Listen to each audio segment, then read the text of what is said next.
తెలంగాణ రాష్ట్రం రంగారెడ్డి జిల్లా శంషాబాద్లోని మల్కారంలో M&J UK సహకారంతో నెలకొల్పబడిన ITU కన్స్ట్రక్షన్ అకాడమీ కొత్త శిక్షణ కేంద్రం జూన్ 18న అధికారికంగా ప్రారంభమైంది.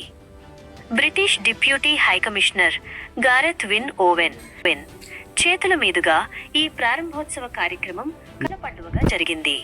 ఇది నిర్మాణ రంగంలో ఒక నూతన అధ్యాయానికి నాంది పలికింది. ఈ అకాడమీ ద్వారా విద్యార్థులకు అంతర్జాతీయ స్థాయిలో మరిన్ని ఉపాధి అవకాశాలు కల్పించడం, అంతర్జాతీయ భాగస్వామ్యాలను విస్తరించడం మరియు అత్యున్నత నైపుణ్యాలు కలిగిన నిర్మాణ రంగ కార్మిక శక్తిని అభివృద్ధి చేయడం వంటి లక్ష్యాలకు మార్గం సుగమం కానుంది. ఈ వేడుకలో పలువురు ప్రముఖులు, నాయకులు, విద్యావేత్తలు, పరిశ్రమల అధినేతలు మరియు స్థానిక ప్రజలు పాల్గొన్నారు. ఈ సందర్భంగా ITU కన్స్ట్రక్షన్ అకాడమీ ప్రతినిధులు మాట్లాడుతూ, భారతదేశంలోని పరిశ్రమల యజమానులు, నిపుణులు మరియు విద్యా భాగస్వాములతో కలిసి పనిచేస్తూ నైపుణ్యాభివృద్ధిని బలోపేతం చేస్తామని, నిర్మాణ రంగంలో భవిష్యత్తు ప్రగతికి పూర్తి స్థాయిలో తోడ్పాటునందిస్తామని తెలియజేశారు.